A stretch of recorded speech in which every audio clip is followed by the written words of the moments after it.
All right, let's talk about ISFP intelligence. Hi everyone, Susan Storm here. I'm the founder of psychologyjunkie.com and a certified MBTI practitioner.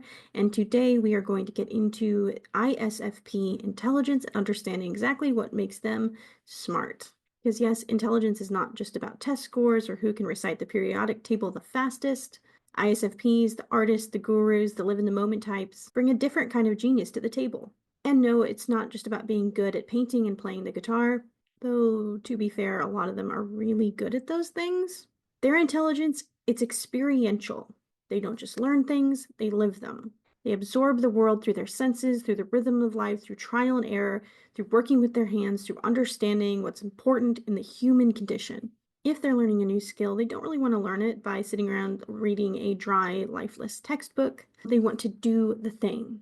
They see the world differently. They absorb every detail, every nuance, every unspoken word in a way that most people never will.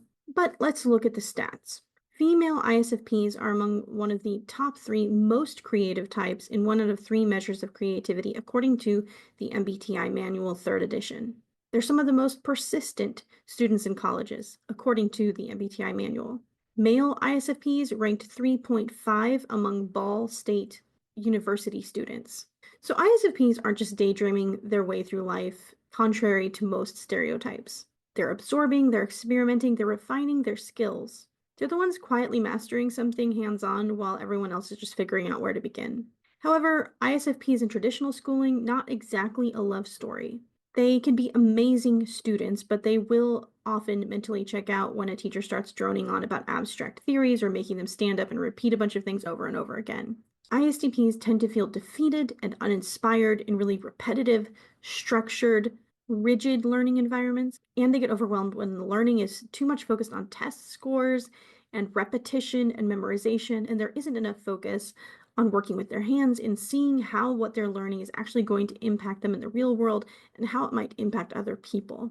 For ISFPs, learning how information impacts people, learning the story behind the information, learning how it impacts them, the real world impact is the most important thing. Ultimately, they want to have information that is going to help them understand themselves and others better and improve the world in some way for a cause that is personally meaningful to them. So ISFPs thrive best when their learning is hands-on, when they can do something with what they're learning, not just hear about it. When they have some independence, they absolutely hate being micromanaged. When it's practical, if it doesn't apply to real life, then why bother? When it's immersive, show them, don't just tell them. And when they can be creative, let them explore ideas in their own way. Often ISFPs are really drawn to creative fields like painting, artistry, music. I know we just said that they weren't just about guitars and painting, but if you can implement some guitars and painting into the learning process, they probably will enjoy it better. Basically, ISFPs are the people who will ace project-based classes, but who will struggle with multiple choice timed exams. That pressure of the clock being on them can make them panic and it can make it hard for them to really do their best. And when it's about how well you can answer under pressure with a time crunch rather than what you can creatively give to a project, how much you care about it, whether or not what you're learning is actually going to do any good in their day-to-day lives. So ISFPs process information deeply, evaluating it through their personal experience and trying to understand how they can personally use that information. They may not be the fastest test takers, but when they are interested in something, they will learn it inside and out.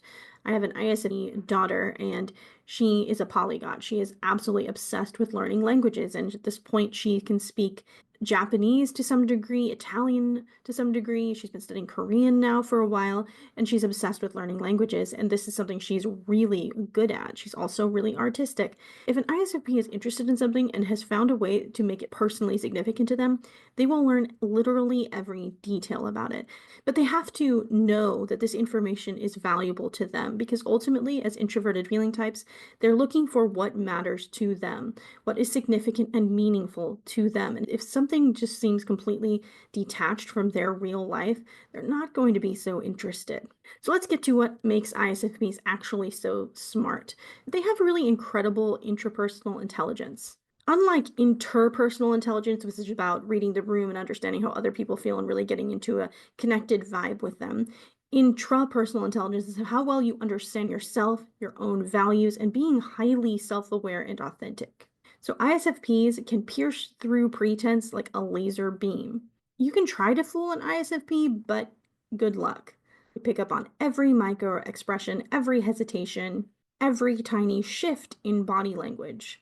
They know when something's off, and they're not afraid to call it out. As sensing perceivers, they are highly attuned to every nuance in the physical world around them. And so they are going to notice when what you're saying doesn't match what your face is doing.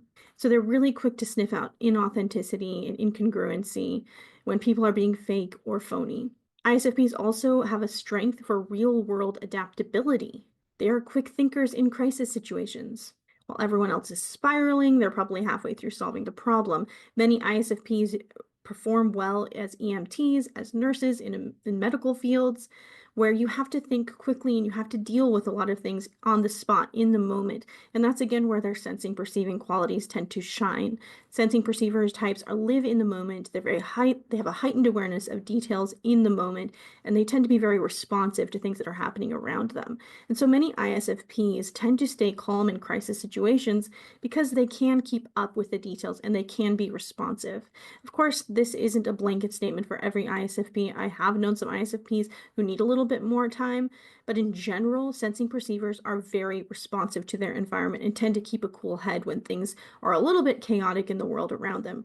Unlike judging types who need things to be more structured, more predictable, and then they get really thrown off when everything goes off course. Another quality about ISFPs is their artistic nature isn't just creative, it's also very innovative. Their creativity goes beyond just replicating something they've already seen before in painting or in music. They excel in design, mechanics, cooking, writing.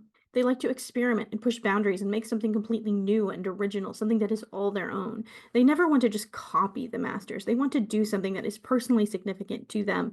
So a lot of times with ISFPs, you'll find people who make something new, who start a new revolution creatively. You can see this in people like Michael Jackson or Frida Kahlo or Kate Bush. These were all ISFP performers who really changed the world with their unique approach to music or art. Another strength of ISFPs is they automatically see what's relevant. Some people get bogged down in endless details or endless hypothesizing. ISFPs have a sharp eye for what actually matters, for what's really going on right now, and what's really important in the moment. Because they stay tuned into the present moment rather than fixating on the past or the future, they tend to know what's actually going to matter right now. If you were at a crime scene and you wanted someone who could relay exactly what happened to you, you'd want to talk to an ISFP or another sensing perceiving type because they're very realistic. They notice the facts for what they are without getting it mixed up with what you think from the past or hypothesizing about what they think this could mean in the future. ISFPs tend to be really talented when it comes to photography and art, emergency response, even sports and physical performance or dance, anything that allows them to creatively express themselves in a hands-on physical way, or allows them to get in touch with their senses, or allows them to express their personal values or something that's personally meaningful to them.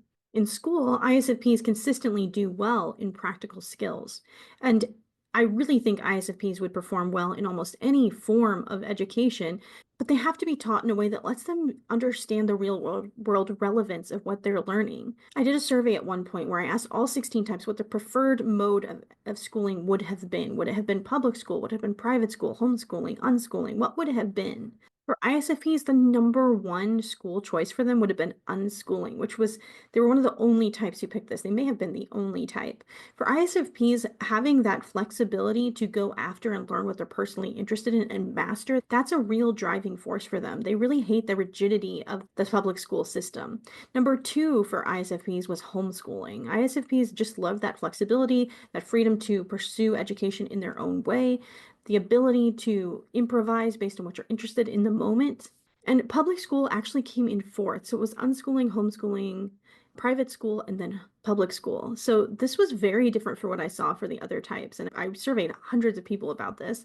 And ISFPs just really didn't like the regimented, rigid structure of school. They didn't like all the tests that they had to take, the focus on memorization and really rote work and performance.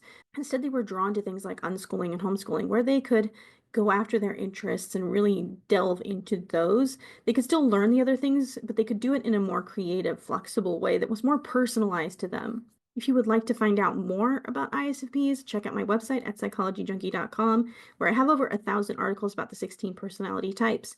If you're not sure what your personality type is and you would like help finding it out, set up a session with me. I do type clarification sessions as well as type coaching sessions, and I would love to talk to you. One of my favorite parts of my job is being able to talk to people and help them find their best fit type. I do this through an interview process where I work with you to find out what your natural strengths and energizers are, as well as what personality preference stress you out or create tension or drain you. Through this process, I get to know what personality preferences you're using and which ones might feel a little bit more shadowy or a little bit more challenging. If you would like to talk to me, I would love to talk to you. So go ahead and book a session with me. I will leave a link in the description as well as a link to some more articles about ISFPs. Don't forget to like and subscribe for more videos like this. I'll see you next time. Bye, everyone.